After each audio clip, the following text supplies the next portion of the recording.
Everyone, Shabby Gamer here, and welcome back to the WWE 2K16 Universe Mode, and it's finally time for our second pay-per-view. This is going to be the Attitude Era's Backlash. So let's have a quick look at the card we've got set for you this evening. As you can see, it is packed out with championship matches, and the first of those is going to be Eddie Guerrero defending his European Championship against Finlay. Then we're going to see the world's greatest tag team, Charlie Haas and Shelton Benjamin, defending against the Dudley Boyz. We're going to have a fatal four-way ladder match here as Jushin Liger defends his Cruiserweight Championship against Malenko, the debuting Psychosis, and Brian Pillman.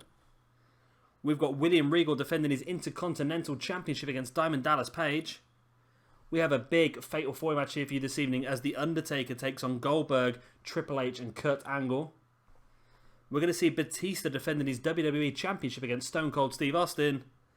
And then our main event this evening will be Edge defending his World Heavyweight Championship against The Rock. And Farrooq will be at ringside. So without further ado, let's get straight into our first match of the evening. And like I said, that first match is going to be the European Championship match as Eddie Guerrero defends against Finlay. And the following match is scheduled for one fall and is for the WWE European Championship. It's my best impression of Lillian Garcia there. It's not too bad, was it? And I have set the location of this pay-per-view to be in a certain place. For some reason it has changed. So for those eagle-eyed people out there, you would have noticed that the pre-show and the pay-per-view for some reason are taking place in a different place. Another glitch in the game. I have changed the settings on so many occasions, but it still wants to have this in a different place. So hopefully when we have the entrances later on, at least it will stay in Seattle for now. But here we have Eddie Guerrero defending his European Championship against Finlay. Finlay earned the right to this match last week, or a few days ago actually, on our second episode of Friday Night Raw as well, when he defeated D'Lo Brown. And of course Eddie Guerrero only won the European Championship a couple of weeks ago when he defeated William Regal on our very first episode of Raw is War. Of course he got that rematch because of the glitch that we had at the European Championship tournament where Eddie Guerrero could not get back in the ring for some reason. He was trying to get back in the ring and yeah, the game glitched out and wouldn't let him back in. So he got the chance to face off against William Regal on the first episode of Raw is War, won the championship, and now here he's with his first defense, and Regal has a serious opportunity of losing the second championship here this evening as he faces off against Diamond Dallas Page. We'll have to keep an eye out and see what happens on that match later on this evening. But here we have Finlay versus Eddie Guerrero for the European Championship. Who's going to come out on top? That's what they're fighting out for. Let's go.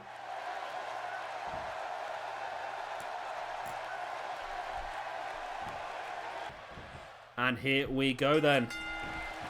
Eddie Guerrero versus Finlay. First pay-per-view match here of our retro rosters Attitude Era. I'm not doing very well already, am I? The first pay-per-view match of our Attitude Era. So I've had a few beers and I'm recording. It's not going down too well at the moment. Hopefully I can continue to at least say the right words in the right order. That'd be very helpful. And it's Finlay taking the early control of this match with that belly to back slam now into the headlock, and there's a big punch to the face of Eddie Guerrero as well. You'd have to put, in my eyes anyway, Guerrero down as the favourite for this one, but I know Finlay and Regal have both been given big stat upgrades this year compared to what they were last year on 2K15, so that's pretty good to see. But like I said, I would fancy Eddie Guerrero to be the favourite to win this one. And I see Eddie going far in this universe mode. I think he can be involved in so many different areas. Of course, the Cruiserweight division.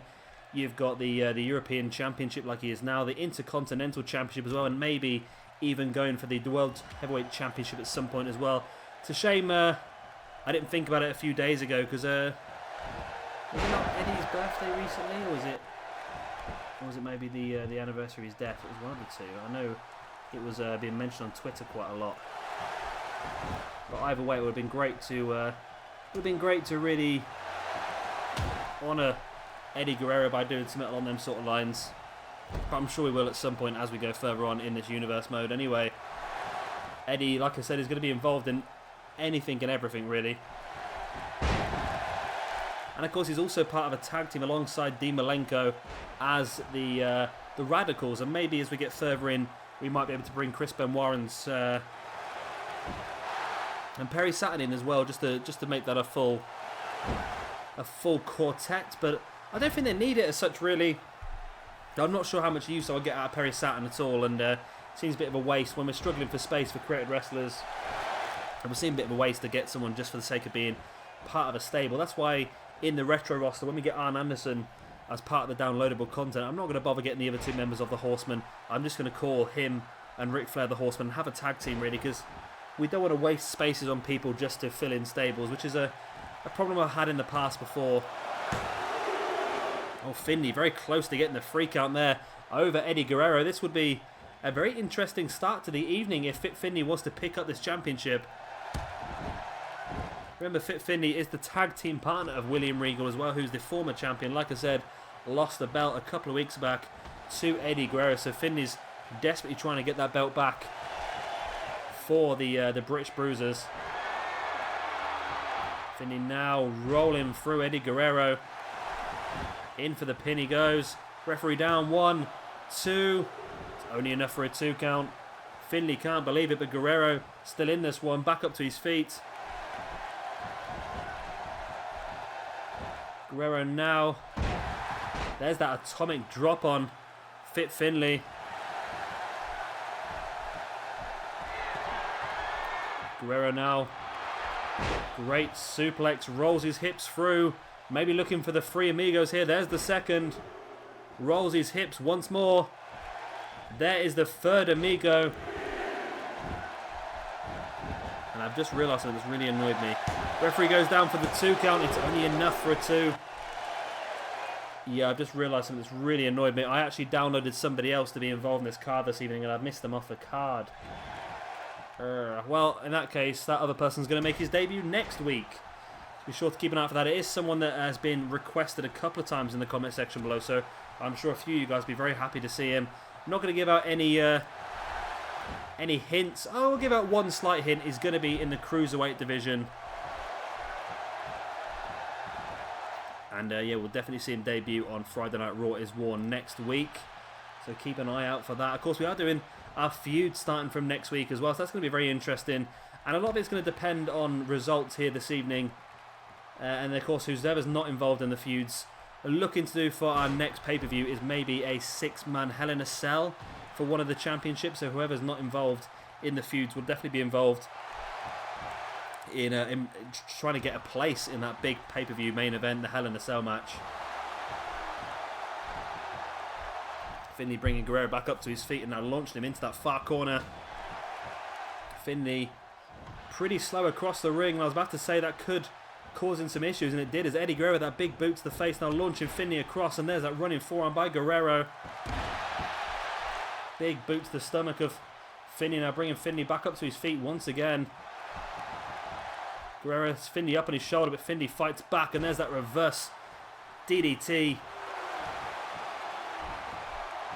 Almost like a scorpion deathlock. Now Finlay taking Guerrero up on his shoulders, and I'll tell you what, Finlay's doing very well here, dominating Guerrero, and we could see a brand new European champion here this evening, and how impressive would that be? We would have seen 3 European champions in the first 2 weeks of this universe mode, and oh, that was so close. Finlay can't believe it. That was so close to a 3 count. Referee arguing with Finlay. Finlay believes it was a 3, but Finlay now stalking the grounded Eddie Guerrero. What does he have planned here? Taking Guerrero up. Tombstone piledrive by Fit Finlay on Eddie Guerrero. Are we going to see a brand new champion here this evening? Finlay with a pin. 1, 2. And Guerrero kicks out once again. Fit Finlay again just cannot believe that Guerrero manages to keep kicking out of all these very impactful moves that he's hitting. There's the shin breaker by Finlay. And again, Finlay stalking Eddie Guerrero. Taking him up, and he's going to go for another tombstone pile driver. Hits it again. And there's surely no way Eddie Guerrero is going to kick out of 2 tombstone pile drivers. In goes Finlay. 1, 2, and 3. And there you go. We've got a brand new European champion. We already saw a brand new hardcore champion in our pre-show in the shape of Shane Douglas. And now here we are with a brand new European champion here in the very first match of our Backlash pay-per-view. Wow, Eddie Guerrero's held that belt now for all of 2 weeks. That's an interesting one. That Finlay winning the championship back for the British Bruisers. Of course, it was Regal who held the belt a few weeks back. He lost it to Eddie Guerrero on the very first episode of Raw is War. Now the belt's changed hands again here at Backlash. Let's see if Finlay can defend it successfully at least once. As we see some of the highlights, and to tell the honest truth, it never looked like Guerrero ever had a chance, to tell the truth. Finlay just dominated this match. It did take 2 tombstone pile drivers in the end to take Eddie Guerrero out of it. Wow, I still can't believe, I can't believe this at all. I just had Eddie Guerrero down as a big favourite here this evening. It took 2 tombstone pile drivers to do it. That's the second of them. And as I said, I'm just surprised. I really am. That we have a brand new European champion here this evening. I'm sure Guerrero want a rematch. I'm sure Regal will want a rematch at some point as well. But there is your brand new European champion. Already here this evening, we've seen 2 championships change hands. Once on the pre-show and now 1 here. And a very first match of the main card as well. We've still got 5 more championship matches coming for you this evening. How many of these are going to end up changing hands?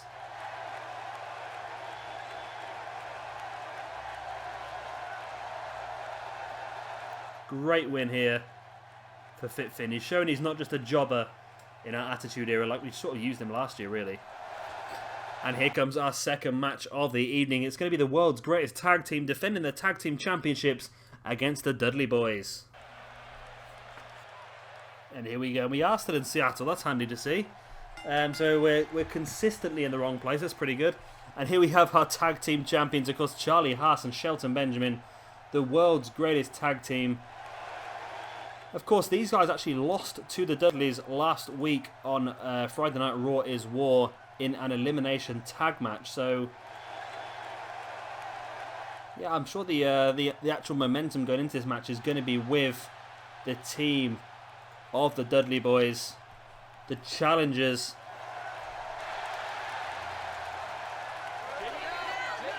And whereas I fancied the championship to be successfully defended in our first match, in this match, I just think that the championships may change hands here. And here they come, the Dudley Boyz. Like I said, they picked up a big victory last week. Well, I say last week, it was only a couple of days ago, against the world's greatest tag team on Raw is War in that elimination match. And to be perfectly honest, Charlie Haas did fantastically well in that match. Shelton Benjamin was eliminated very early on, but Charlie Haas managed to survive for quite a long time. So I do feel sorry for Charlie Haas. I think he did really well. As this match, like I said, is for the World Tag Team Championships. There they are. Who is going to be the champion? We'll find out now. The referee holds the belts up high for the world's greatest tag team versus the Dudley Boyz.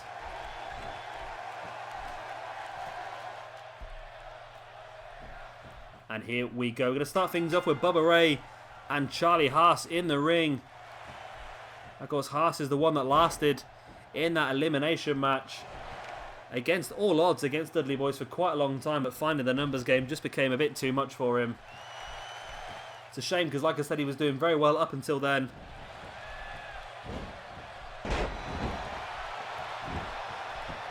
Bubba Ray Dudley taking the early control of this match. See Shelton Benjamin trying to encourage his teammate while he's out on the apron. But I'm sure Shelton is not going to be attacked anywhere near as viciously as Charlie Haas is at the moment by Bubba Ray Dudley. And I'm not sure on this Bubba Ray Dudley. I think the Devon is very good. I mentioned it last week. The Devon is very good, but I'm not overly sure on this Bubba Ray's face. I don't know what it is. Or even his body shape's not fantastic either. So I'm still on a lookout for a better Bubba Ray Dudley if anyone does see one on the PlayStation. I have managed to get a few new people in today already, but of course you will find those over the next week or so. We'll find quite a few new debuts. Of course, we've got one this evening. We're going to see Psychosis in our next match, in that fatal 4-way ladder match for the Cruiserweight Championship. That's going to be one of our big debuts. And we've got some really nice matches this evening. I'm actually really looking forward to William Regal versus Diamond Dallas Page for the Intercontinental Championship. I never really was a big fan of DDP back in the actual era of when he was actually wrestling, but since I've looked back at some of his footage, and I do like his DDP yoga as well, he really is quite a fun guy, and I really want to make sure that we use him a lot better this year than we did in 2K15. Of course, in 2K15 we used him mainly as a tag team partner to Bam Bam Bigelow as the Jersey Triad. So DDP never really got a great opportunity to expand his singles career in our universe mode. So this year I put Bam Bam down with Just Incredible and the Hardcore Champion, as we saw in our pre-show earlier this evening, Shane Douglas as part of the triple threat, which has allowed DDP to go more as a singles competitor. And straight away, after given the opportunity, he faced off against Chris Jericho on our last episode of Raw is War. He defeated Chris Jericho to become the #1 contender, so he really has earned it. I really think that beating Chris Jericho is going to be harder than it will be to defeat William Regal. I really do. But we'll have to wait and see if he can do that here this evening. And then, of course, we have Edge defending his World Heavyweight Championship against The Rock, and Farrooq is going to be at ringside. Remember, The Rock is a member of the Nation of Domination. The leader, Farrooq, will be at ringside. And what sort of effect is Farrooq going to have on the match? And, of course, we're going to have Batista defending his WWE Championship against the cover boy of this game, Stone Cold Steve Austin. Then we've got that massive Fatal 4 match for you as well. The Undertaker, Triple H, Kurt Angle and Goldberg. Nothing official yet on if that match is going to mean anything. But I'm starting to think it is, you know. I can't help but have in my mind the winner who wins that match. Yeah, let's do that. Just off the cuff here. The winner of that big Fatal 4-way match will be able to decide which championship he wants to fight for at the next pay-per-view, which I believe is fully loaded. So whoever wins that match between The Undertaker, Triple H, Kurt Angle and Goldberg will be able to face off against either the World Heavyweight Champion or the WWE Champion at the next pay-per-view fully loaded. And then, of course, the other champion will have to defend his belt in a 6-man Hell in a Cell. And, of course, we will be identifying his #1 contenders as well over the coming months. So we already... Yeah. That's going to be... I'm looking forward to that, actually, because I really think either Taker, Triple H, Angle or Goldberg going for one of those two championships is going to be great. But, of course, it also leaves us a little bit of leeway to decide which one we want to go with. But I'm pretty sure as of our first episode of the build-up to Fully Loaded, which is going to be next week's Raw is War, then we will know exactly who is going to go for which champion. Well, not exactly who's going to go. We're going to know which one's going to be in the Hell in a Cell match, and we'll know which one's going to be defending against the winner of tonight's match. Bubba Ray in quickly enough to break up that pinfall, but Shelton Benjamin almost had the tag team championship successfully defended there.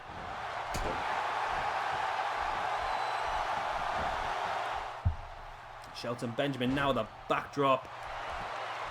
Great move.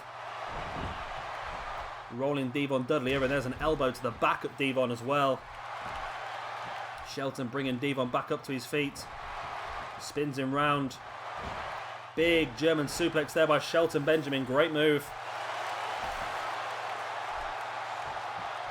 Shelton goes in for the pin once again, but again it's right in front of Bubba Ray, and Bubba Ray was always going to make it there in time. I know Bubba Ray's not exactly the quickest guy in the world, but I don't think that's too difficult for him to get in and break that one up. There's the big flapjack by Devon Dudley on Shelton Benjamin. Charlie Haas and Bubba Ray fighting on the outside, and this could be Devon's opportunity here. Goes in for the pin. Charlie Haas is sort of out of position. It's only there for a 1 count though. Shelton Benjamin is nowhere near damaged enough for that move to be effective. Devon twisting the neck of Shelton Benjamin. Shelton with that big punch to the stomach. And now Shelton, that big suplex, hook the leg, in for the pin he goes. 1, 2, Charlie Haas takes Bubba Ray out, and there you go. The world's greatest tag team successfully defend the tag team championships against the Dudley Boyz. It was Shelton Benjamin who manages to catch Devon Dudley for the pin and the win. And again, in 2 matches. My pick for the match has been wrong in both times. It seems to be the sort of theme to this evening. All my football bets failed, even though at one point it looked like I was guaranteed to win them all. So I'm not happy about that. And now even everything that I think is going to happen here in this Backlash pay-per-view seems to be going against me as well. So I might stop guessing now, because I really don't think I've got much chance of getting any of them right. There was a complete shot there by Shelton Benjamin. That could have been all anyway. But Bubba Ray had broken that one up. You see that twist of the head there by Devon, but Shelton Benjamin got back up to his feet. And you see him hooking the leg of Devon Dudley. This sort of power slam suplex combination. And you see Charlie Haas has enough to come in. He doesn't do much, just a quick shoulder block to Bubba Ray Dudley, stopping him getting there to break it up. And still your tag team champions here this evening. The world's greatest tag team. Great championship defense for them. Of course, that is their first tag team defense as well, I believe. Yes, it is. They lost the match, obviously, to the Dudleys the other day on Friday Night Raw as well. But they've managed to, of course, the Dudleys did have momentum coming into this one because they had won 2 successive matches as well. So that really was in their favour. But the world's greatest tag team have managed to fight through, and they're leaving here still your tag team champions. Who is going to be next to get this tag team championship shot? And here is our next match of the evening. It is the Cruiserweight Championship ladder match. It's going to be Dean Malenko, Psychosis, and Brian Pillman all trying to get a hold of Jushin Thunder Liger's Cruiserweight Championship. And here we go, finally. It was a long loading screen, but we are finally there. It's Jushin Thunder Liger, your current Attitude Era Cruiserweight Champion. Of course, he is the former Global Force Wrestling Intercontinental Champion as well. Lost that belt on the very first episode of Amped to Phoenix, unfortunately for him anyway. And now he has an opportunity to defend his other championship he won, the Cruiserweight Championship. Hopefully for himself he can do that. He doesn't want to lose 2 championships in the space of 2 weeks, but there's a distinct possibility that could happen here this evening. This is not an easy one for him to defend. Fatal 4-way ladder match against 3 of the best cruiserweights around.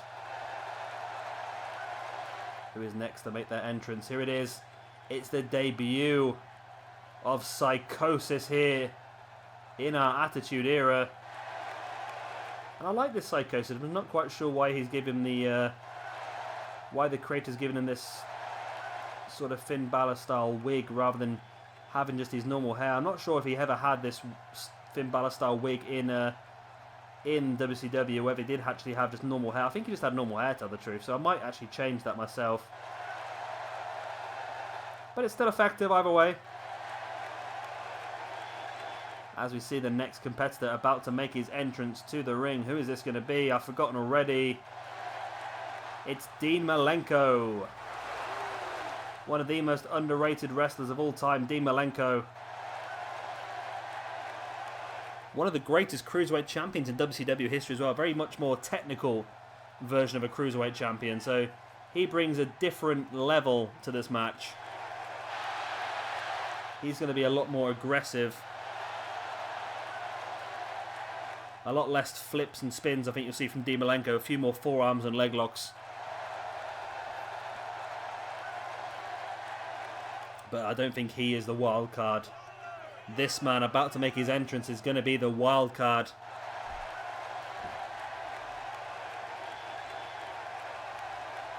Here he comes. It's Brian Pillman. Now this is what you call a wild card, ladies and gentlemen. This man is crazy. He has no real respect for his own health and safety, let alone anyone else's, and I think he's going to be dangerous in this sort of ladder match style. And it's going to be pretty good. I'm looking forward to this one. There's a lot of different styles in this. We're going to see the, of course, the debut of Psychosis, but also the debut here in the Attitude Era for Brian Pillman.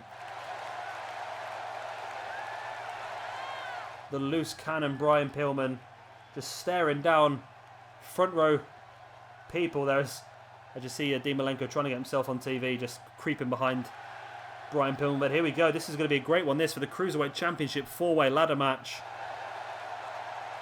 Jushin Liger defends against Psychosis, Dean Malenko, and Brian Pillman. And here we go.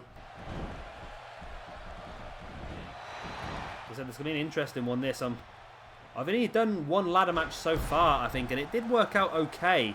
A Fatal 4-way ladder match. I can't remember what it was, actually, off the top of my head. Was it in our first pay-per-view? Yes, it was. It was in our first pay-per-view, our Mystery Vortex pay-per-view for Ring of Honor. I believe it was actually won by Kenny King. And it was a pretty decent finish as well, so I'm hoping we'll get the same sort of thing here this evening. I know 2K15 was notorious for having really dodgy finishes to all the matches. Now, I think the main problem with 2K15 with all the matches was the fact that everyone just got up so quickly. So by having this match go on this way on 2K16, well, on 2K16 people do stay down for a bit longer, a bit more realistic. So that really makes the match a lot more realistic as well and gives us a better finish normally. Hurricane there by Psychosis, like I said, on his debut here this evening. Of course, Dean Malenko, the only other guy in this match that was involved in the Cruiserweight Championship tournament, which was eventually won, of course, by Jushin Liger. Now, Liger didn't wrestle in WWE. Liger wrestled as part of the Cruiserweight division in WCW for a small chunk of time, which is why he's involved in our Attitude Era roster. Psychosis, of course, was a big part of the Cruiserweight division down in WCW, as was Dean Malenko. I think WCW definitely had the better Cruiserweight division out of themselves in WWE. I can't remember who in WWE was actually any good in the Cruiserweight division. If you forget about the guys that they took from WCW, such as Rey Mysterio, Billy Kidman, guys like that, if you try and think who WWE actually used their own, I think they used Scotty 2 Hotty, Grandmaster Sexay, like S.A. Rios. I think Matt Hardy even won it at one point. So, yeah, I think WCW's Cruiserweight division was definitely much better. I'm not quite sure what happened to Brian Pillman just there. Seems a bit odd. Great senton splash there by Jushin Liger. And here I was saying about the more technical ability of Dean Malenko. Great idea that, just slamming the knees of Psychosis into the mat. That's going to make it more difficult for Psychosis to climb the ladder, and look at Brian Pillman jumping over the top of Dean Malenko and Psychosis to land an elbow drop onto the champion Jushin Liger. Dean Malenko now going up top himself, and I was saying that he's not for the high flying ability, but there he is, landing an elbow drop on Psychosis. I did look for Juventud Guerrero as well, and Juventud is available on the Community Creations, but not a masked version. I really do want to have the masked version if possible. Oh, you see Dean Malenko there got caught with a jawbreaker and actually landed back first onto the ladder. It's going to be painful. Liger had the arms of Brian Pillman locked and hit a powerbomb, and this is the difficulty here in a Fatal 4-way match, because you can be hitting a move, you can be really on top of things, and all of a sudden somebody can creep up behind you and take you out as well. Malenko sending Jushin Liger into that corner. We've seen nobody attempt to try and set the ladder up as of yet. It's still very early into this match, really.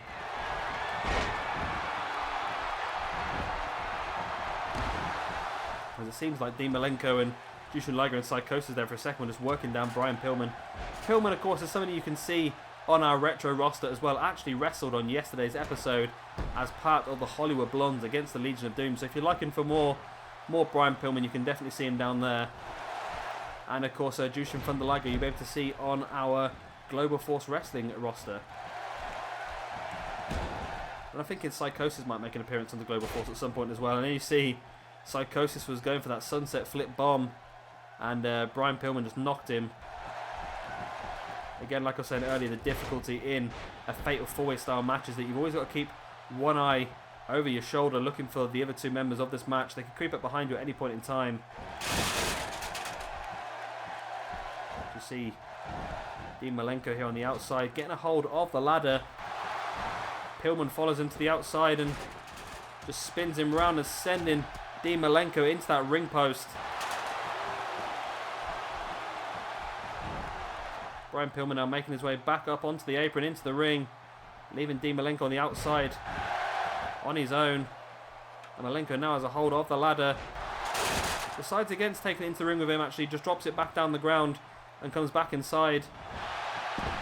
And now goes back outside, and all three of them outside. Jushin and Liger, the only one left in the ring. Malenko now attacking Psychosis with that ladder. And again. The third time there, missed it that time. Dean Malenko just swinging that ladder around. But finally Psychosis was there to drop him away. And look how big the shadow of that belt is in the ring. I've just noticed how big that is. I don't know why the belt is looking flat for, because that wouldn't hook on, would it really? Maybe just found a slight problem with the game there. We'll see what the belt looks like when somebody finally climbs the ladder, but if you look at the shadow in the middle of the ring, the belt is looking completely flat, which looks a bit odd to me. Brian Pillman's up top. And he went for the big elbow drop. I think he might have gone over the top of everyone and missed them, to tell the honest truth. Fez pressed there by Liger on top of the ladder, but finally Malenko takes the ladder away and straight to the back of Liger. I'll tell you what, Malenko has a good chance of maybe getting the win if he gets back into the ring, but continues to swing that ladder at anything that's moving. Straight into the shin of Liger. And again. Put that ladder down, but as soon as he put it down, Pillman grabbed a hold of it. And now Pillman's swinging that ladder. Whoa, Pillman's just swinging that ladder around and around in circles. That ladder is getting a lot of abuse. I'm surprised if they'll still be able to climb it at the end of this one. As I'm starting to fall off my chair, but I've got a beer in my hand. This is dangerous. Right, I managed to save myself there. I fall off my chair quite often when I'm recording, but when you've got a full bottle of beer in your hand, it's a bit more dangerous. Don't want to spill the beer. I don't know what's going on there. You see Jushin Liger moshing in the corner there, as is Dean Malenko. A nice bit of moshing going on. And there are quite a few issues with this game, I'm not going to lie. You're wrong, it seems to be a big advancement on last year's game, but there's still quite a few issues that need to be addressed. The game does have a few more glitches than what last year's game had. I don't remember the beginning of last year's game. I don't remember if there was this many glitches at the beginning of 2K15 and they just patched them all out or not, but we have had quite a few issues going through this game. And in some parts the AI seems to have improved quite a lot, but in other parts the AI is really struggling. What a vicious attack with a ladder there by Psychosis to the face. And note that the belt is just hanging flat. That's an interesting concept there, 2K. Well done. Yeah, the belt is hanging flat, exactly as you see it in the shadow. So at least we know the shadow is perfectly correct. But the way the belt is being hung above the ring is not. And I'm unsure why Psychosis just keeps picking the ladder up and putting it back down again. I'm not quite sure why he's doing that. Dean Malenko getting himself a chair. And now putting the chair down. Go on, Dean, just swing that ladder, swing that chair at Psychosis for us and knock him out of this. And I do not know what is going on with this match here. The AI is just glitched every possible opportunity. Right, they seem to have broken out of that horrible little sequence they're in now. Malenko hitting Psychosis with that ladder. If Malenko throws the ladder into the ring, he's got a great chance of climbing it here, you know. Pillman and Liger still fighting on the outside. Dean Malenko doing a little dance in the ring now. Still not quite sure what's going on here with Malenko. Liger resting that ladder away from Malenko. And well done, Jushin Liger. Somebody set the ladder up in the correct place. Well done, Liger. And now climbing that ladder as well. Malenko climbing the other side. And there is the floating championship there. Big uppercut. And Malenko has a hold of the belt. Pillman and Psychosis haven't noticed on the outside. Jushin Liger's down. Malenko's going to bring the belt down here for the championship, surely. Or is he? Liger. Yes, Liger can't get up in time, and Malenko wins the championship in what has been an incredibly glitchy match. The rock-solid starch-filled championship belt has been won by Malenko. And yeah, there was a few issues in this game. There was... Yeah, just look at that belt. Look, it's not even hanging in the right place. Oh, God. But yeah, you see Malenko, yeah, just punching Jushin Liger off of the top of the ladder. Both Pillman and Psychosis were clashing on the outside. They didn't see it happening, and by the time Liger got back up to his feet, tried to climb the ladder again. And look, even the belt and the bell has gone. Oh, finally, the belt seems to have loosened up a little bit now. So Malenko is your brand new Cruiserweight champion here. As I said, we are going to have another debut on next week's episode of Friday Night Raw is War. And that could be someone that really challenges Malenko for this Cruiserweight Championship. But of course, you'll have to wait and see who that is going to be. Like I said, that'll be next episode of Raw is War. Next, I believe. And Malenko, your brand new Cruiserweight champion.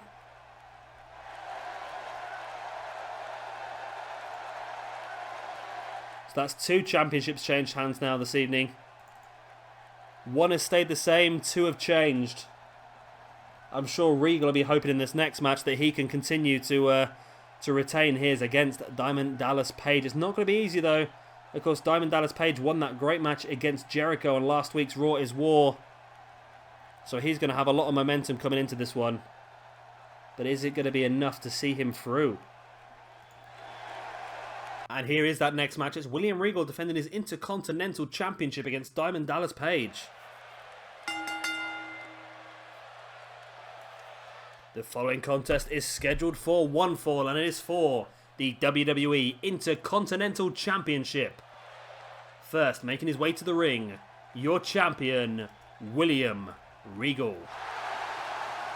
Of course, Regal was the double champion at the beginning of this universe mode. He did hold the European Championship as well. Lost it on the very first episode of Raw is War to Eddie Guerrero, who of course lost it earlier this evening to Finlay. So that European Championship is changing hands so often at the moment. I'm sure hopefully Finlay can retain it at least once. That'd be great if he could.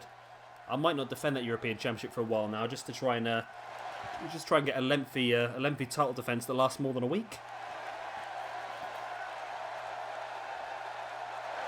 But there are some belts that definitely work a lot better than others. This one here, the Intercontinental Championship, it's successfully tied behind Regal's back, as it should be as well. And now here comes the challenger. It's me, it's DDP. Good old Diamond Dallas Page. It's a shame he had to retire a little bit early due to injuries to his back, I believe it was, which is why he started doing his DDP yoga. It was a great way for him to loosen the muscles, and I think it really has helped him out a lot. If you can see some of the things that DDP can do now, it's absolutely incredible the amount of strength that man has. And this evening here, he might even have an Intercontinental Championship in his hands by the end of this match. It's going to be a very interesting one. I've been looking forward to this one. Probably one of the matches I've been looking forward to the most on this card. Mainly because I've really become a DDP fan over the last couple of years. I never was really that bothered about him during the Attitude Era, but now I'm a big DDP fan. And that's what they're fighting out for. The Intercontinental Championship. Your champion, William Regal, taking on the challenger, DDP.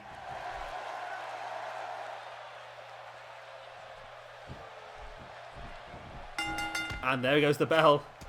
Rather odd way to start the match. The little thing that pops up to see who you want to be in this match popped up while the camera was panning across the crowd, which is a bit strange, but not a problem. I'll cut that bit out. Hopefully you guys won't see that. Depends if I was talking over it. I don't think I was. And now we have our 4th championship match of the evening. Our next match, the Fatal 4 match, is going to be the only non-championship match of this card. But of course that is a #1 contendership match to either of the main event championships. We'll decide after this event which championship is going to be defended in the singles match at Fully Loaded and which championship is going to be defended in this 6-man Hell in a Cell match at Fully Loaded. writing that down in my book so I don't forget. Because like I said, I've had a few beers now and it's difficult for me to remember things after a few beers. So I've had a few beers. I'm on to my 10th bottle of Kronenbourg now, so I don't think they're full pints. They're 275 millilitres. They're probably about half pint, 3/4 of a pint, so it's not major. And I have been drinking over the period of about 6 hours, so it's not exactly like a lot. I'm still sober. I can still drive a helicopter. Not very well, but I can drive a helicopter. So no, I can't drive the helicopters in GTA. They're incredible. I'm sure you other guys have had the same problems as me driving helicopters on GTA. They really are difficult, especially after a few beers. And GTA is a game that I do love, and I do plan on doing a playthrough at some point. Of course, I'm working on Fallout 4 at the moment, and that's going to have a lot more to do. I think I'm not even scratched the surface of that game at the moment, and I played for about. I think we're up to about episode 34. I think I've uploaded up to, and each of those episodes are about 30 to 40 minutes long. So, as you can see, I've barely scratched the surface at the moment. I've got a log full of quests to do. So yeah, we'll definitely be playing that one until at least up to Christmas, I should imagine. Got a lot more of that to come. It's going to be over 100 episodes, that bad boy. And then after that, I might go to something a little bit different. I want to try and do Minecraft at some point as well. I've been playing around. I have not only played the standard Minecraft.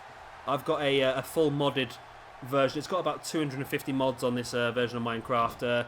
Like it's got all the factorization mods where you can create like systems that'll smelter your ore for you. You've got like a quarry that mines all the ore out for you. I know it sounds a little bit cheaty, but it takes away all the boring aspects of the game and allows you just to go for the full crafting aspect. There's also a mod that allows you to go to space, a mod that allows you to recreate dinosaurs.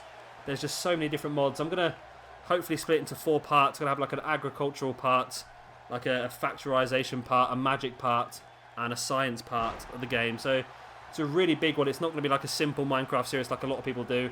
Like I said, there's going to be a lot of extra stuff, a lot of things that a lot of you guys that play Minecraft have probably never seen before. But I do want to do that at some point. But like I said, at the moment, my attention is solely on the universe mode and, of course, Fallout 4. There's Regal there with that suplex from behind. Rolls Diamond Dallas Page over, and there's an elbow drop to the chest of Page.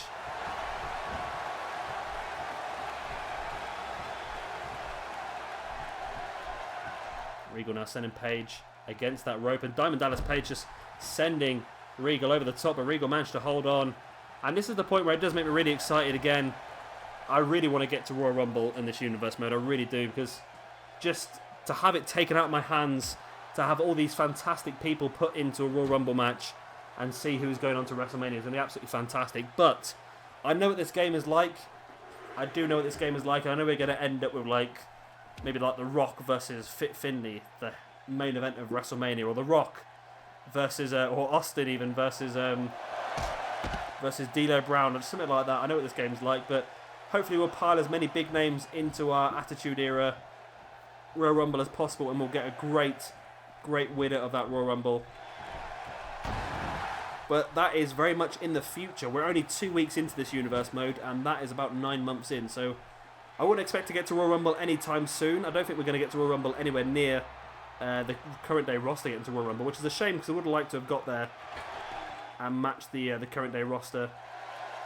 Regal up top, super butterfly suplex on Diamond Dallas Page. Could that be all?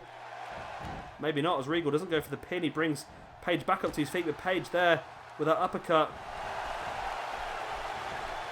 Looking to go for some sort of German suplex by the looks of it, but Regal fights out with them 2 back elbows. And now Regal with a backdrop. Almost like a Saito suplex, actually twisting DDP at the last second. But Regal hooking the leg. We're looking for a Regal plex. There it is. Oh, decides not to bridge and pin this time. Maybe doesn't have the energy to do so. Goes to the pin anyway straight after. And Diamond Dallas Page grabs the bottom rope. Regal could not believe it. There is the rope break by DDP. And this match continues onwards. But Regal, you see, lining Diamond Dallas Page up. What has he got planned here? Big running knee strike. In for the pin. He goes again, but terrible ring positioning. Regal pull him away from the ropes.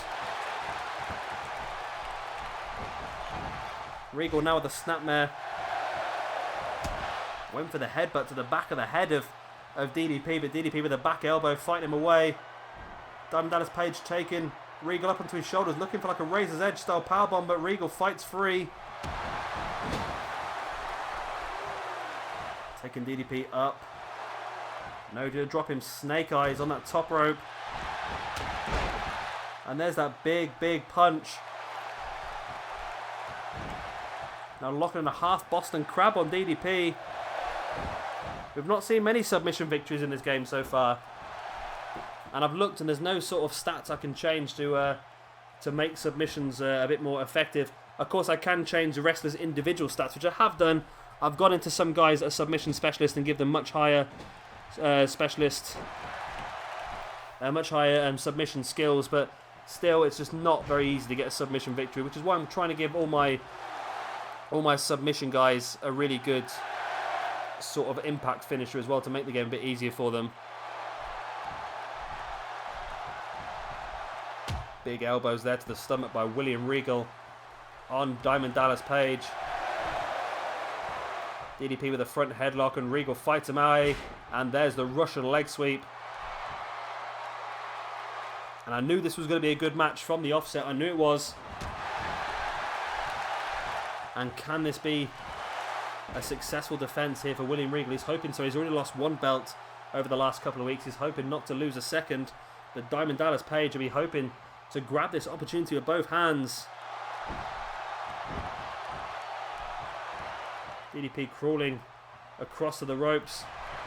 Regal gets a hold of him. Takes him up for a butterfly suplex, but Regal lost DDP in the middle of the air, and DDP reversed it into an arm drag. Now going for a pin straight away. 1, 2. No, it's only a 1 count. I didn't think that was going to be enough. And who is that a shirt of in the front row? See the red shirt in the front row with a black sort of skull on it? Who is that supposed to be for? Is that the Undertaker or Kane or Sting? It's going to be one of those, surely. I'm not 100% sure who that's supposed to be. There's 2 of them. It's not just a generic shirt. I'm sure it's going to be a wrestling shirt. As Regal rolling straight through Diamond Dallas Page, instead of going for the pin, DDP looked out of it there. Goes for the elbow drop to the back. Regal now bringing DDP back up to his feet. DDP catches him there with an arm drag. And there are a lot of games I want to play and upload actually at some point. But like I said, I really need to get up to date and ahead with these Universe Mode episodes, because they do take a long time and I want to make sure I've always got at least 1 per day for you. So once I get a few more of these in the bank, then I might start branching out and doing a little bit more different stuff as well. But of course you could always guarantee there will be at least 1 episode of these uploaded. I say every day. I know at the moment our episode yesterday, our retro roster was loaded very, very late in the UK, which is not my fault, I'm saying right now. Had some computer issues once again, and it takes so long to upload videos this year. It takes like 5 or 6 hours to upload a single video, and this one here, Backlash, will be even worse because of the length of it. It's currently at 54 minutes, and we've still got 3 matches left after this one. So this pay-per-view is going to be about an hour and a half long. As Regal goes to the pin after that punch with the knucks, and again Diamond Dallas Page kicks out. What a great match this has been for the Intercontinental Championship here. Regal gets around the back of Diamond Dallas Page, and there's the German suplex. As my beer's getting pretty warm, I need to drink it quicker. Regal again. Is that the Regal stretch? Looked like a Regal stretch.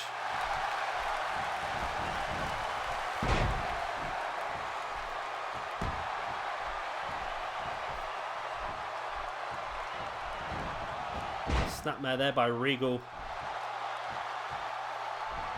Big punch to the stomach by Diamond Dallas Page. Fighting out of this one. DDP now with that reverse DDT. That's a tricky sentence when you've had a few beers, I'll tell you. If anyone knows what that shirt is in the crowd, that red shirt with the black skull on it, please let me know in the comment section. There's the pin by DDP. That's it. Diamond Dallas Page has won the Intercontinental Championship from William Regal. I'm surprised because Regal was dominating this match and I was convinced that Regal was going to come out on top. But Diamond Dallas Page with that spinning powerbomb managed to pull it off. Wow. Well, that's 3 championships changed hands here this evening. And poor old William Regal's lost 2 belts now in the space of 2 weeks. He had the European Championship and the Intercontinental Championship. And now he's lost them both. And not only that, because he's lost 2 consecutive matches, he is now going to be on a cold streak, which is a shame. But don't get me wrong, we will sort Regal out. Don't you worry about that. I'm a big Regal fan. So I'm thinking over the next couple of weeks, I might give him a couple of easy matches just to break that cold streak and maybe build himself up a little bit more. Get a bit of momentum behind him. And then maybe come back all guns blazing for the Intercontinental Championship, or even the European Championship. That'd be interesting. That'd be very interesting because of course, the current European champion now is Finlay, and he is tag team partners with William Regal. So for them to go off against each other for the European Championship would be very interesting. There it was, the spinning powerbomb by Diamond Dallas Page. DDP, Intercontinental Championship in hand. DDP had a fantastic victory against Chris Jericho on the previous episode of Friday Night Raw is War. And now here he is a couple of days later carrying the Intercontinental Championship out of the ring. Well done, Diamond Dallas Page. And our next match here this evening is going to be that number 1 contendership match as Goldberg takes on the Undertaker, Triple H and Kurt Angle. And here we go in Seattle for this next match of the evening. And these are 4 guys that didn't get the opportunity to be on our main card.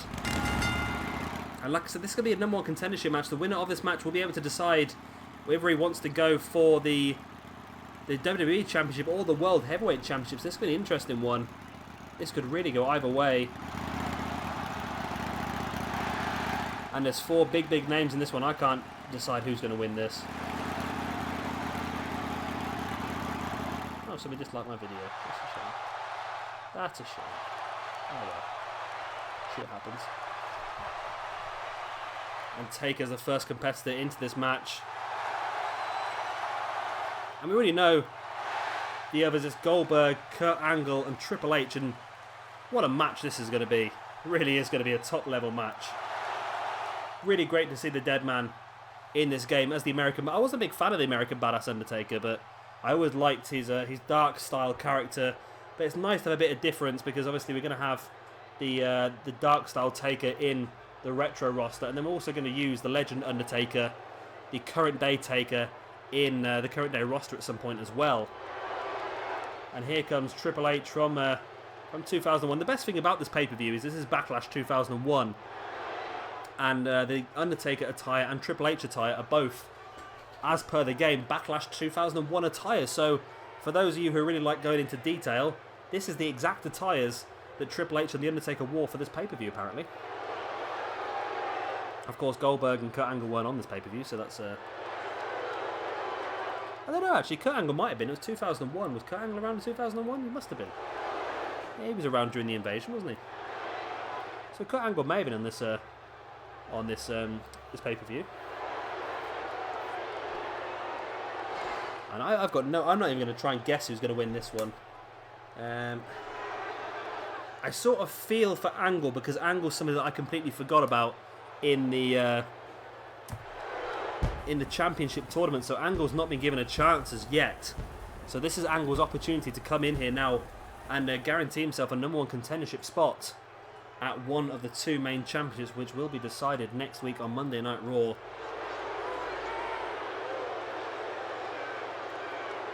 Oh, and I've just remembered Goldberg's got a dodgy entrance, hasn't he? I've just remembered Goldberg's got a dodgy entrance. Or did I fix it? I'm not sure if I fixed it. No, I didn't fix it. That's a shame. Okay. Not a major problem. We'll get through this one. It's not a bad entrance for Goldberg. It sort of suits him up until a certain point. I've tried to create... I don't quite understand the entrance things on this game. I really don't. I tried creating an entrance for Goldberg myself, and I'm not going to lie, I struggled. I can create the basic entrances. Don't get me wrong, but all you're doing is you're selecting somebody else's entrance. But when I went on to the advanced one, I just looked at it and went, what the bloody hell is going on? So I might have to re-download a Goldberg that's got a better entrance maybe. I say this entrance isn't bad for Goldberg. It does suit him to a point. It's just when he gets onto the side of the ropes here and starts doing the whole Triple H thing with the bottle of water.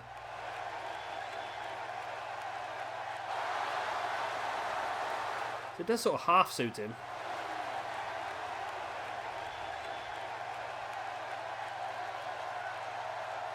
You can almost see Triple H in him when he's actually doing this, can't you?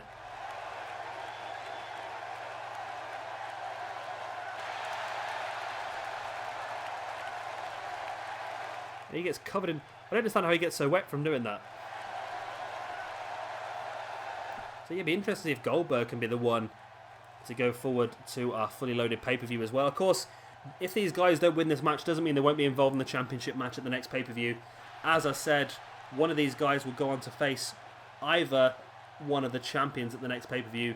The other champion who doesn't go on to face the winner of this match will have to defend their belt in a six-man Hell in a Cell match. Which is something I brought up in the last episode, which I think Tony commented to say was a good idea, so we're going to go ahead with that. And here comes the final competitor in this ring, and I'll tell you what, this is someone I haven't checked the entrance of at all, so hopefully Kurt Angle's entrance is quite good. This is going to be the issue when it goes forward to this sort of thing. There is Kurt Angle. It's quite a good core. As you can see, very good core actually. And the entrance isn't too bad for him, actually. The only thing I would say about his core is his body looks a little bit small compared to his head. I don't know, I just think Kurt Angle... Well, let's wait and see what happens when he gets inside the ring. It might look pretty good when he gets inside the ring, but I think at the moment he just looks a bit small compared to some of the other guys. I know he's not the biggest guy in the world, Kurt Angle. I'm wrong, he's bigger than me, but... Yeah, I know he's not the biggest guy in the world. And something I actually mentioned on my retro roster video yesterday is that I have found a website that you can get personalised videos from wrestlers. They've got a whole segment on wrestlers, and there are some on there that I'm really considering going for, because I think it'd be great to get some of these personalised videos. I can obviously get them to say a load of stuff and then cut it all together to make introductions to some of my episodes. And one of them I was looking at is Mean Gene Okerlund. I'll continue to talk about that when we get into this match. I fucked it up, haven't I? I fucked it up. Let's go on now then. Let's just pretend that didn't happen. Oh, it's getting worse and worse. Now my battery's running out. It's really unprofessional at the moment, isn't it?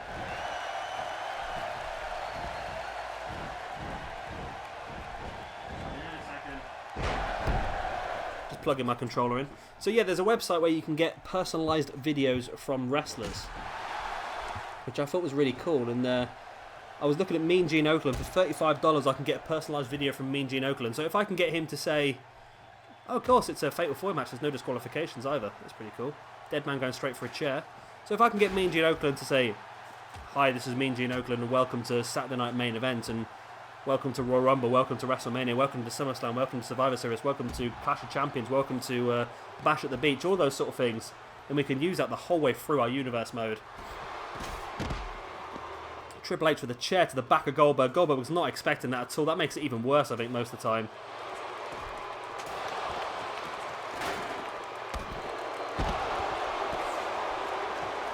Angle now with Triple H sending him into the ring.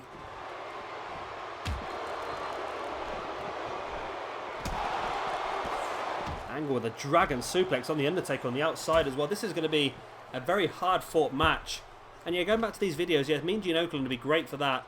It's also there's guys like Eddie Edwards, Lance Hoyt, X-Pac. There's Mia Yim. Obviously, of course, there's Jade in TNA. There's Leva Bates, who is, of course, Blue Pants. Tatanka, Honky Tonk Man, Joel Gertner. Now, if I do an ECW theme pay-per-view, we're getting Joel Gertner involved. Who else is on there? Gunner. Josh Matthews. Who's going to pay for Josh Matthews? Austin Aries is on there. That's pretty cool. We can get Austin Aries to introduce one of our Ring of Honor pay-per-views. Matt Sydal, Thea Trinidad, PJ Black. See, DDP's on there, but he's $150. I'm not paying that. Is that Mosh? That's Mosh, isn't it? of a Marshall Thrasher? Chaz Warrington. Not quite sure who that is. Grandmaster Sexay, Eva Lise, Christopher Daniels, Cranky Kazarian, Curryman, Gangrel, Robbie E, Just Incredible, Daphne, Katrina Walters, Doc Gallows. There's a lot of people on there that we could use. Of course, some of them are very expensive, I would never bother with. But someone like Zema Ion, I know he's not exactly the biggest star in the world, Zema Ion, but he's only $10. Then you've got Kurt Angle at $50. So Kurt Angle $50 is not bad, you know. I think I'd be happy paying $50 for Kurt Angle to introduce my videos. It's true. It's damn true. You get Bram for $35. Velvet Sky for $25. Angelina Love for $20. Get Booker T for $50. Mick Foley for $50 as well. Davey Boy Smith Jr. for $35. Yeah, it's definitely something I'm interested in maybe looking at doing, just to try and make our universe mode a bit more special. Having some of these introduction videos. But I'll see how it goes. Obviously, it's going to get quite expensive if I do it all. If I can get someone like Mean Gene Okerlund to do one big video where I can just cut it all together and then we're done for the entire universe mode. Maybe not just this year, but for next year as well, maybe maybe. I'm repeating myself a little bit, aren't I? See this match split into two halves now. I've got Goldberg and Triple H inside the ring and Kurt Angle on the Undertaker on the outside. And we're going to have to think about feuds next month as well. I think our next episode of Friday Night Raw is going to be very interesting because we're going to have to really get through a lot. We're going to have to start to decide who's going to be in our 6-man Elimination Chamber match. We're going to have to decide our 3 feuds for the month. And obviously decide the winner of this match, which champion he's going to face off against. Of course, we don't know who those champions are going to be as yet. Our next match, we're going to see Batista defend his WWE Championship against Stone Cold Steve Austin. And then our main event, well, our second half of our main event, shall I say, is The Rock facing off against Edge for the World Heavyweight Championship.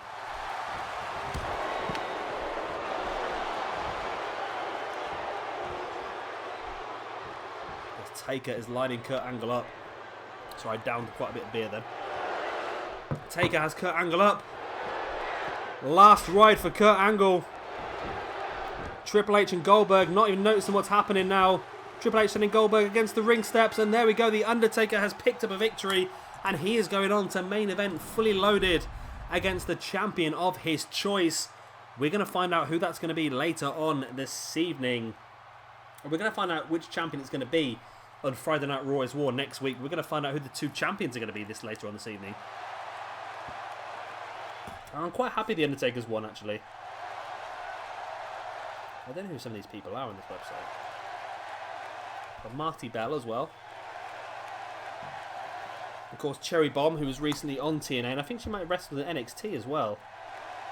It'd be nice to it'd be nice to get Cherry Bomb because I think she's actually currently out injured, so she's probably struggling for a bit of money. So it'd be nice to do something like that. And of course, Cherry Bomb will be interesting if we do. We are going to do our Global Force Wrestling women's division. Cherry Bomb might very well be part of that if I can get a hold of her on the creations.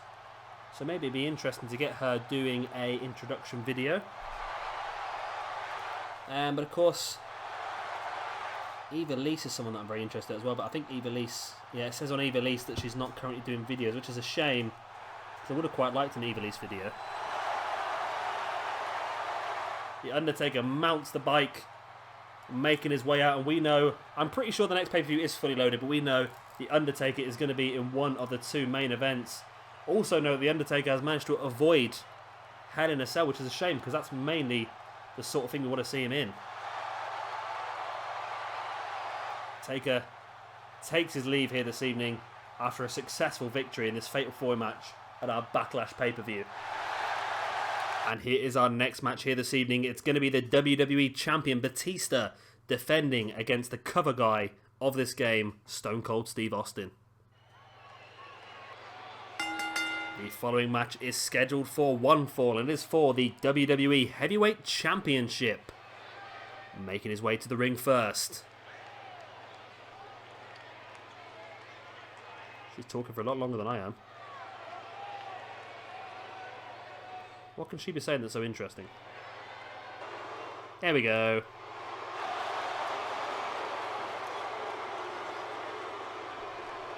Making his way to the ring first is going to be the champion, the animal, Batista.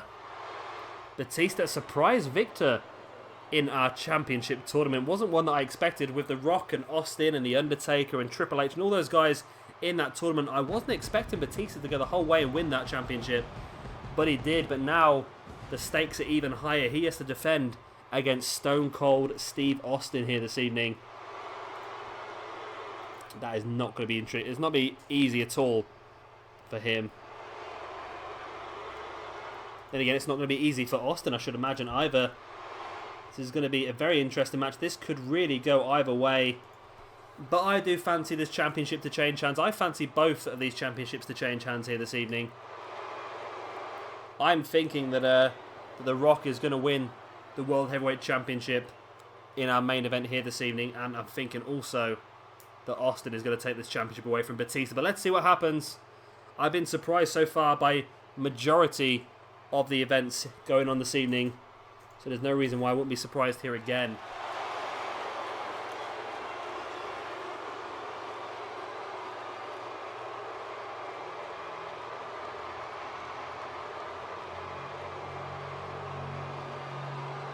I tell you what, is Batista milking this entrance or what? As we cut out to our three-man terrible commentary team. And there he is, Stone Cold Steve Austin. That's one of the main reasons why I've not really watched a lot of WWE recently, is because of just how bad the commentary is. It really does frustrate me. Just listening to Michael Cole, just really. I know I'm not exactly a fantastic commentator by any stretch of the imagination, but I'm not getting paid to do it, am I really? So I can do as bad a job as I wish, but Michael Cole has been paid for a very, very long time to be a commentator on WWE, and he's absolutely dire. And I know a lot of people like JBL, but I can't stand him. I really can't. I think he's so bad at commentating, because all he does is he contradicts himself constantly.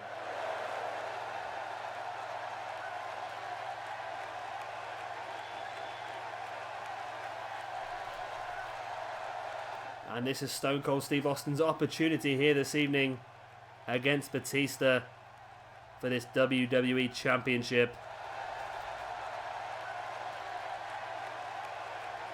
And that's what they're fighting it out for.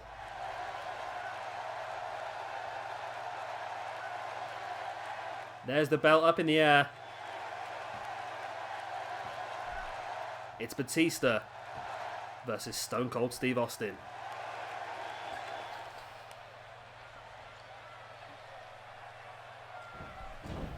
And Batista straight away with that massive STO taking Austin out. And that's what Batista needs to do. He needs to get across and just try and control this match from the offset. And he's doing a very good job of that so far. Belly to belly slam on Austin. Now rolls Austin over, clubbing blow to the back again of Austin. And Batista just dominating this match from the start at the moment. Sidewalk slam there by Batista on Austin.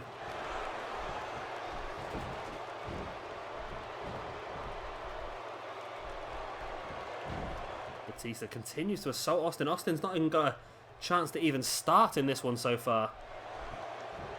Batista's dominated every single moment of this match, and he continues to as well.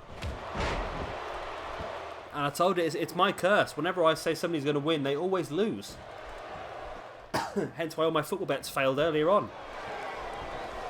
Which is a shame, because I said if my football bets came off and I won all that money, and the first thing I was going to do was I was going to get Mean Gene Okerlund to do our introduction videos. I'm still seriously considering doing it, don't get me wrong, but I'm just not sure now if I'll be able to do it this month or whether I might have to wait until Christmas and get them all done. How about for a little bit of fun, actually? I'm just going to have a quick look. Sorry to completely lose what's going on here in the match, but I'm just interested now. We're doing Backlash 2001. That's the arena we're using. That's everything we're using. So I'm just going to have a quick look and see what the actual card was for Backlash back in 2001. Let's have a quick look. So, it was Jerry Lynn versus Crash Holly for the Light Heavyweight Championship. That's an interesting one. Lita versus Molly Holly. You had X-Pac, Just Incredible, and Albert taking on the Dudley Boys with Spike Dudley as well. A hardcore match between Rhino and Raven. William Regal took on Chris Jericho. Oh, it was Chris Benoit versus Kurt Angle in an ultimate submission match. What a great match that should have been. Shane McMahon versus The Big Show in a last man standing match. I love Shane McMahon. There's not a single match that Shane McMahon was involved in that wasn't fantastic. Matt Hardy defeated Christian and Eddie Guerrero to win the European Championship. And then it was the two-man power trip. Stone Cold Steve Austin and Triple H taking on the Brothers of Destruction, Kane and The Undertaker. That was a winner-take-all match. So it was Austin and Triple H defending their World Championship and Intercontinental Championship. They were taking on the Brothers of Destruction, who were the Tag Team Champions. So winner-take-all. So that was an interesting pay-per-view. I think ours has had a lot more title matches involved. So it was amazing, considering that the pay-per-views do last for 3 hours. They had 9 matches on their card. And the first match was 3.5 minutes long. The second match was 2.5 minutes long. The third match was 8 minutes. The fourth match was 8 minutes. The fifth match was 10 minutes. The sixth match was 30 minutes. Of course, the Ultimate Submission match. It was 11 minutes, 6 minutes, and 26 minutes. So it makes you wonder how they can get a 3-hour pay-per-view out of those short matches, doesn't it, really? So we're up to 1 hour and 20 minutes already as Batista goes to the pin here on Stone Cold Steve Austin 2. Only enough for a 2 count. And you know what? Batista's dominating this match, and it would not surprise me at all if Batista manages to keep a hold of his WWE Championship here. And I'll tell you what, if he does, then I think Batista versus The Undertaker is definitely the way to go for Fully Loaded.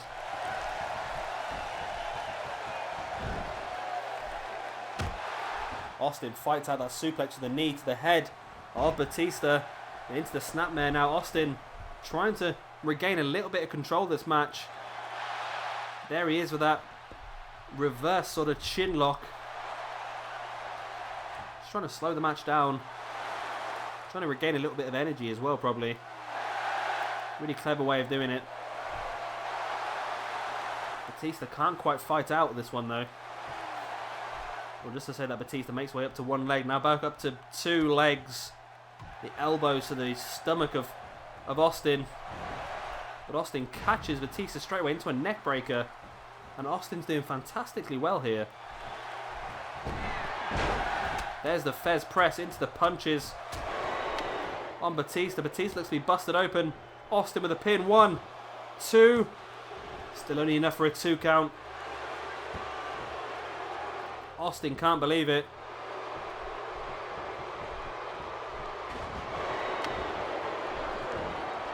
Austin with a jawbreaker on Batista. Sending Batista into that corner turnbuckle. Big clothesline. Austin really taking control of this match as of now. Is doing really well, actually. Slowing the pace of the match down. Went for the blow across the back of Batista, but now Batista managed to avoid it, taking Austin up. There's the power slam. Batista now rolling Austin over. What's he going to go for here? Oh, interesting submission hold here by Batista. Not very often you see Batista go for a submission. Will it be effective here? No, it's not. Batista breaks the hold, but rolls Austin straight over into the pin. Obviously thinks there's enough damage here. 1, 2, and Austin kicks out once again. But you've got to think it's just one more high impact move is going to finish this match. Be it Batista bomb, be it a Stone Cold Stunner. Whoever hits first blood next, I think, is going to win this one. Big knee to the face there by Austin. And it's Austin lining Batista up. There's the stunner. Austin in for the pin. 1, 2. Oh, and Batista kicks out of the stunner. Maybe I was wrong then. I said one more big match would win this. One more big move would win this, like I said, actually. Yeah. So I'm slurring my words now even worse. I've had a few beers. I think this will be the last video I do this evening because I'm just going to end up slurring too much more. There's a headlock by Austin on Batista, and Austin must be thinking now, what's it going to take to keep Batista down? Already busted him open, hit him with a Stone Cold Stunner, but still Batista kicked out after a 2 count.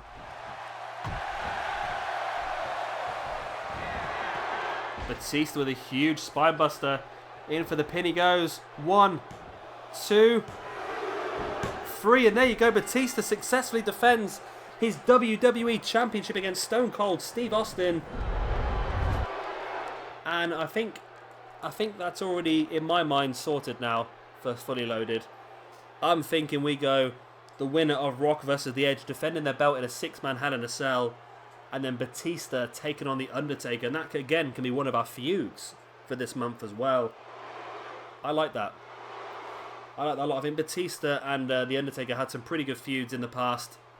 And we're going to have one more here on our Attitude Era roster. I think that's going to be one of our feuds and our main event for our next pay-per-view, which I'm sure is Fully Loaded. I'm sure it is. And Batista went in for the pin there earlier on in the match. Was not enough. This is Austin trying to get his own back as well. And Austin did catch Batista here with the Stone Cold Stunner. And I thought there and then that match was over and we had a brand new champion. But Batista proving me wrong. Now, of course, on our episode of Friday Night Raw is War the other day, we had a champion versus challengers match.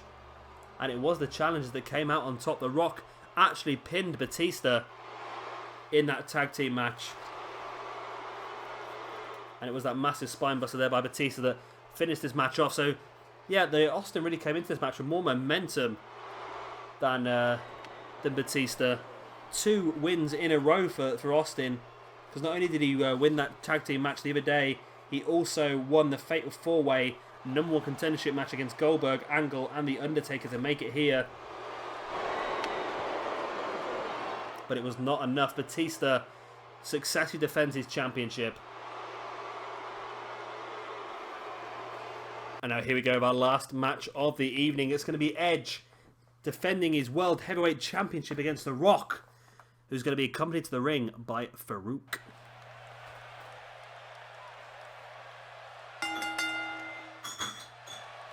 The following match is scheduled for one fall and is for the World Heavyweight Championship. Sorry, I was in the fridge when that started. That's why I sounded a bit more distant when I first started talking. I'll be with you in 1 second. I'm just grabbing a brewski. This is the way. This is the life. Perfect. And here we have our big main event, the match we've all been looking forward to this evening. It's the World Heavyweight Champion, Edge. I'm a little bit frustrated with one aspect of this game. Well, I'm frustrated with a lot of aspects of this game, but one that I've noticed a lot more recently is that it has a limit for what you can write in certain boxes. For example, as you just saw there, Edge is the WHC Champion. That's because it doesn't allow you to type the full word World Heavyweight Champion in. However, the World Heavyweight Championship that's already on the game already has that name. So why can't I type it in but the game can have it? Can you explain that? And it happened the same with pay-per-views as well. You get a certain amount of words that you can put into a pay-per-view. So when I was editing some of the pay-per-views earlier on, when I was setting up the whole universe mode, I came across Tables, Ladders and Chairs, which was on the game as TLC : tables, ladders, asterisk, chairs, which is about 15 characters longer than what you can write in manually yourself, which it's not a major problem, don't get me wrong, but it was a bit frustrating. And here comes The Rock, the #1 contender for the World Heavyweight Championship, being accompanied to the ring by Farrooq. The Nation of Domination here. With gold would definitely be the domination. But we've already seen one match here this evening go against what I said. I thought that it was obvious to me that Austin was going to win the championship against Batista. And look, I was wrong. And is the same thing going to happen here this evening? I think The Rock is going to win the championship from Edge. especially with Farrooq at ringside. But I could very well be wrong once again. Let's see what happens as we get into this one. It's going to be the World Heavyweight Championship.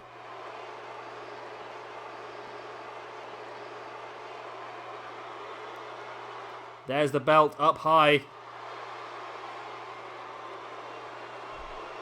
It's going to be Edge defending against The Rock.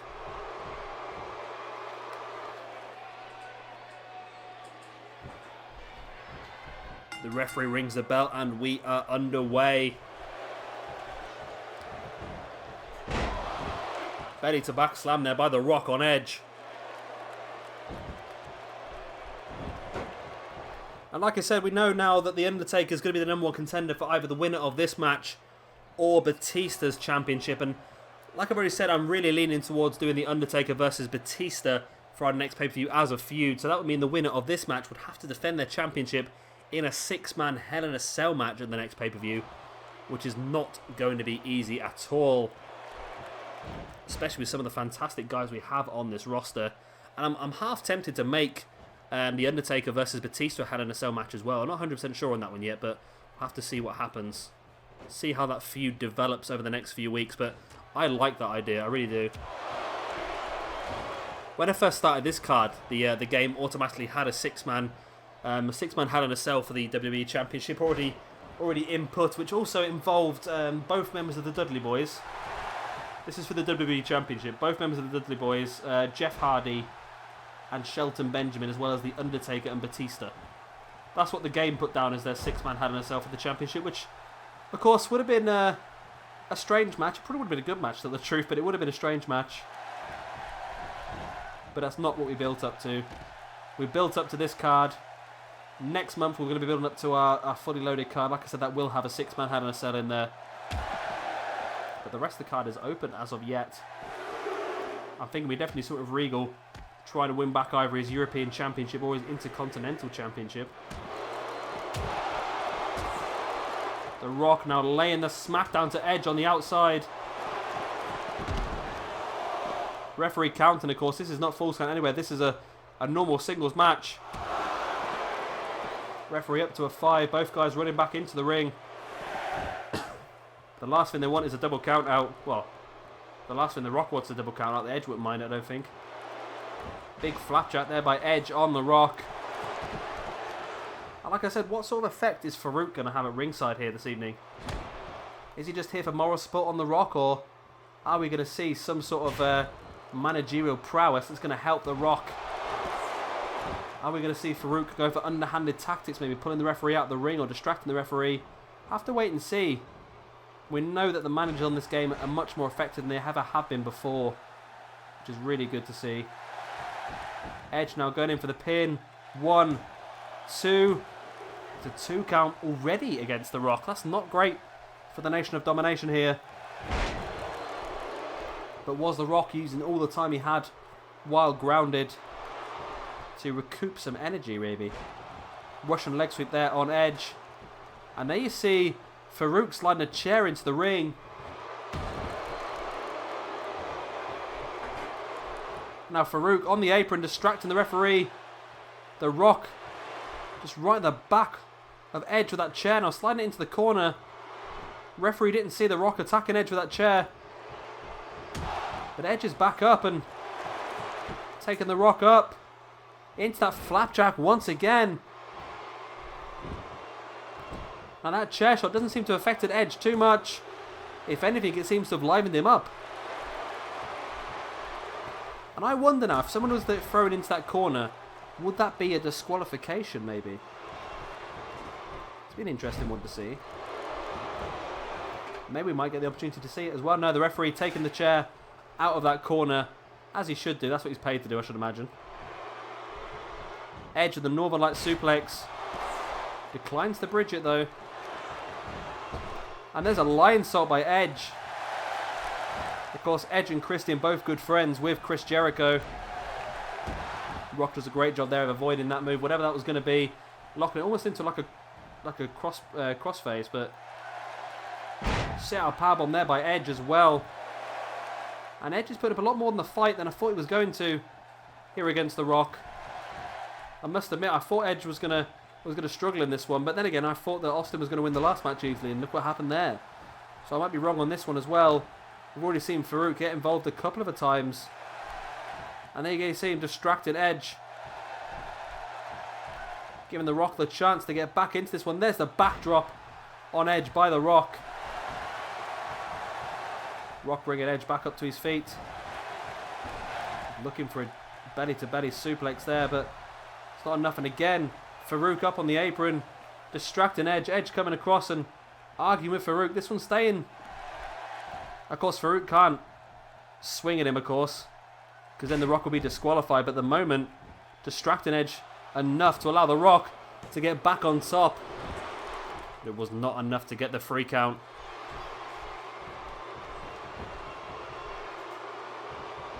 Edge now bringing The Rock into the middle of the ring, and there's the Saito suplex. Edge having to drop down to a knee. Struggling for energy here.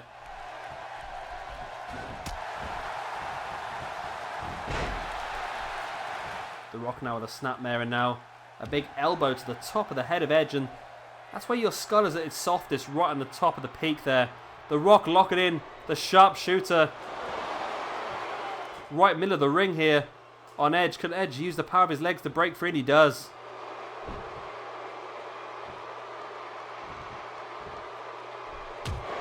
Boot to the face there by Edge on The Rock. Edge bringing Rock back up to his feet. Send him against this near side ropes. And again, Farrooq up on the apron, distracted Edge. Rock bringing Edge into the middle of the ring. But Edge reverses the backdrop into a crossbody. That backfired on The Rock there. Edge with a quick roll up. 1, 2. Wasn't enough, and The Rock reverses it. 1, 2. 1, 2. No, not enough. I was getting worried then we're going to get stuck in one of these endless pinning combinations like we had in 2K15. It looks like they managed to break free of that one. Rock going for a headbutt to the back of Edge there, but Edge with that back elbow. And I'm going. I'm back. Slipped off my chair once again. I lean back too much and just keep sliding off. It's not very good, is it? Well, I'm going to get myself a new computer chair for Christmas, I think. That's my Christmas present to myself. Again, Farrooq distracted here. A distracting Edge here again. Allowing The Rock the chance to hit that short back suplex. Rock should probably be capitalising on this, though. Clothesline to the back of Edge in that turnbuckle. Edge struggling back up to his feet, and there's The Rock with that attempted right hand. Edge blocked it, and now Edge bringing The Rock down into a pin. And now Farrooq has the referee distracted, and that could have been a 3 count right there, and surely the referee has got to think about eliminating Farrooq from ringside. He does. He does. Farrooq has been banished from ringside, but he might have had enough time already. The Rock lining Edge up. Hooks him up. There's the rock bottom. In for the pin he goes. 1, 2, and 3. And there you go. We've got a brand new World Heavyweight Champion. Farrooq played his part fantastically well this evening, which allowed The Rock to win the World Heavyweight Championship. Now, of course, Farrooq is not going to be able to be in The Rock's corner at Fully Loaded if it is The Rock who has decided to defend his championship in that Hell in a Cell match. But we will find out everything on next week's Friday Night Raw is War. We'll find out who The Undertaker is going to choose. We'll find out our rivalries. And we'll start to find out our competitors in that 6-man Hell in a Cell match as well. And hopefully by then, I'll be sober again. And I won't be getting so confused with my words. That's the plan. Anyway, I can't promise anything. That's the plan, though.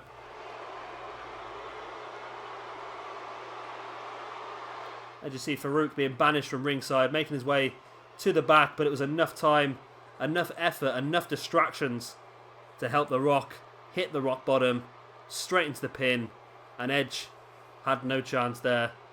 1, 2, and 3. Great victory here for The Rock. You see Farrooq makes his way back down, and for some reason Farrooq has a hold of a championship as... What is this game on? What has this game been smoking? Okay, that's interesting that. Apparently, Farrooq is now also a World Heavyweight Champion. Right. That woman's shirt in the front row says it all. What? Well, that is the end of this pay-per-view. Of course, it is only The Rock who's the World Heavyweight Champion.